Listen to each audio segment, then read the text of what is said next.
A woman walks through the snow toward a man lying face down on a front lawn. She screams his name. He doesn't move. The man is John O'Keefe, a Boston police officer, a father figure, a man loved by everyone who knew him. The woman is Corinne Reed, his girlfriend of 2 years. Within hours, Corinne Reed would become the prime suspect in his death. She would face 2 murder trials, a potential cover-up by law enforcement, a Google search that sent shockwaves through the country, and a verdict that split the nation. This is the Corinne Reed case, and once you hear all of it, you'll understand why it became one of the most controversial criminal cases in American history. To understand this case, you have to understand who these 2 people were and the world they moved in. John O'Keefe was 46 years old, a Boston Police Department officer with over 2 decades on the force. After his sister and brother-in-law died young, he took in their 4 children and raised them as his own. By every account, colleagues, family, friends, he was a good man. Corinne Reed was 43, a financial analyst with a master's degree from Boston College. By 2022, she and John had been together for 2 years. They were serious, talking about the future, about marriage. Their social circle revolved around law enforcement.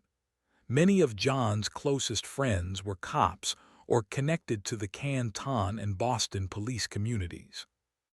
One of those friends was Brian Albert, a fellow Boston officer who hosted gatherings at his home on Fairview Road in Canton. On the night of January 28, 2022, there was a gathering at Brian Albert's house. John went inside. Corinne stayed in the car. That decision, whoever made it for whatever reason, would change everything. Here's what we know about that night, and it's important to pay close attention because the timeline matters enormously.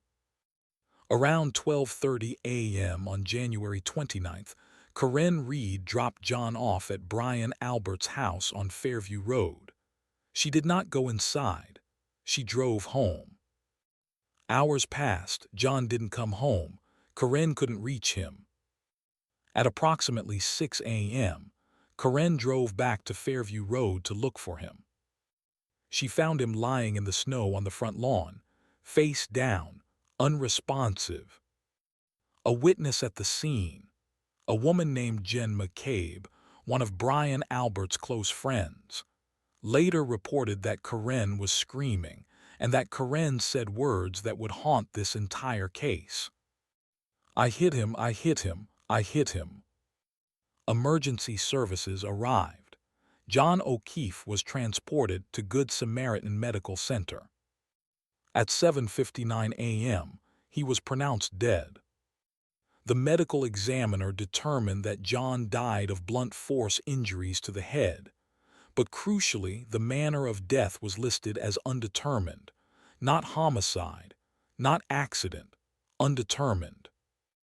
That word, undetermined, would matter a great deal later. From the very beginning, there were 2 radically different explanations for what happened to John O'Keefe. The state of Massachusetts said this was simple. Corinne Reed, drunk and in a rage, reversed her Lexus SUV into John O'Keefe in the early hours of the morning, striking him and leaving him to die in the snow. Their evidence included a broken taillight on Corinne Reed's SUV, with fragments allegedly matching pieces found near John's body and on his clothing. DNA from John O'Keefe found on the taillight of Corinne's car. A hair found on the SUV's rear bumper. Corinne's own words at the scene, "I hit him." Cell phone data and digital activity placing Corinne near the scene. And evidence of alcohol consumption that night. Corinne Reed's defense team told a completely different story. and it is one of the most stunning cover-up allegations in recent American legal history. They claim that John O'Keefe never left Brian Albert's house, that he got into a physical altercation inside, was beaten, possibly attacked by Albert's dog, and that his body was carried outside and staged to look like he'd been hit by a car. They alleged that law enforcement, many of whom were connected to Brian Albert and his family, had actively worked to frame Corinne Reed and protect the people inside that house. The defense pointed to wounds on John's arms consistent with a dog bite, not a car strike.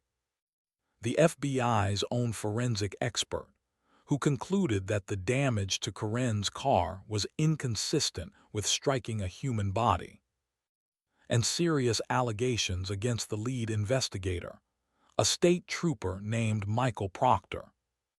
This is where the Corinne Reed case stopped being just a murder trial and became something much bigger.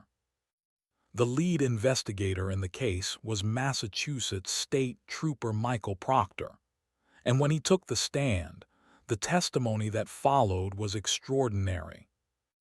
It emerged that Proctor had a personal relationship with the Albert family. His sister-in-law was close friends with them. Critics argued he should never have been assigned to this case. Text messages sent by Proctor during the investigation were revealed in court. In them, he made crude and derogatory comments about Corinne Reed. He shared information about the investigation with people connected to the Alberts. He joked about the case in ways that shocked the courtroom. The defense accused Proctor of failing to search the Albert home for blood evidence, fingerprints, or DNA on the night O'Keefe's body was found, of not recording interviews with witnesses at the house, and of potentially manipulating or mishandling the broken tail light evidence. Proctor denied the most serious allegations, but the damage was done. He was later fired from the Massachusetts State Police.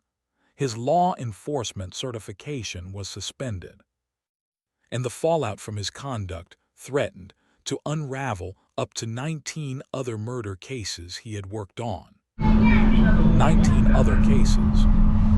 Of all the pieces of evidence in this case, one captured the public's attention more than any other. A Google search. 4 words, typed into a phone in the early hours of January 29, 2022. How long to die in cold? That search was found on the phone of Jen McCabe, a close friend of the Albert family who was at the house that night, and who was also one of the people present when Corinne Reed discovered John's body. The defense argued this search was made at 2:27 a.m., hours before John's body was found. If true, it would mean McCabe already knew John was dying in the cold. It would mean someone knew. The prosecution pushed back hard. Their digital forensics expert testified that the 2:27 a.m. timestamp reflected when the browser tab was opened, not when the actual search was conducted. The real search, they said, happened at 6:24 a.m. after John was found at Corinne Reed's own request. McCabe denied searching for those words at 2:27 a.m. She said she was Googling basketball scores. The jury had to decide who was telling the truth and what did that search actually mean. Corinne Reed's first trial began in 2024. It became a media phenomenon. Supporters gathered outside the courthouse daily. People chose sides with an intensity usually reserved for political elections. That trial ended in a mistrial. The jury was hung. They couldn't agree. But later, several jurors revealed that the majority had been leaning toward acquittal on the most serious charges. The retrial began in 2025. The same evidence, the same arguments, but sharper, more focused. After weeks of testimony and 4 days of deliberations, The jury reached its verdict in June 2025. Corinne Reed was found not guilty of second-degree murder, not guilty of motor vehicle manslaughter while under the influence, not guilty of leaving the scene of a fatal accident. She was found guilty of one charge, operating a vehicle under the influence of alcohol, a misdemeanor. She was sentenced to 1 year of probation. A legal expert from Northeastern University called it a mercy verdict. A jury that believed she wasn't a murderer but couldn't fully absolve her of everything. The verdict didn't end the story. It never does in cases like this. The federal investigation into whether law enforcement had conspired to frame Corinne Reed was closed without charges, but the findings were never fully made public. Corinne Reed filed a civil lawsuit against Michael Proctor and others, alleging her civil rights were violated and evidence was manufactured against her. Proctor denied the most serious allegations in that lawsuit. His attorney argued he was being made a scapegoat for a politically charged case. John O'Keefe's family, the children he raised, have largely remained silent publicly. They lost someone they loved, and regardless of what happened, that loss is real. Corinne Reed sold her home to pay her legal bills, which ran into the millions. She has spoken publicly about the toll the case took on her. The years, the money, the isolation, the fear. And the question that started all of this, who killed John O'Keefe, remains officially unanswered.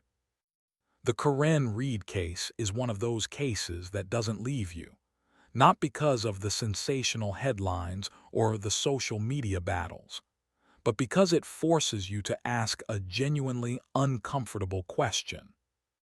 What happens when the people we trust to find the truth might be the ones hiding it?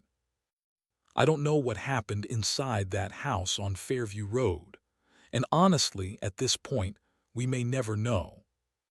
What I do know is that a man is dead, a woman's life was turned upside down, and the systems that are supposed to give us answers, they failed someone that night. We just don't know who. If you want to keep going down this rabbit hole with me, hit subscribe. Every week I break down cases like this one. The details the news skips over, the evidence that doesn't quite add up, and the verdicts that still leave questions. And drop a comment below. Did you follow this case? Do you think Corinne Reed was framed, or do you think she did it? I read every single one. I'm the Moist Towelette. I'll see you in the next one.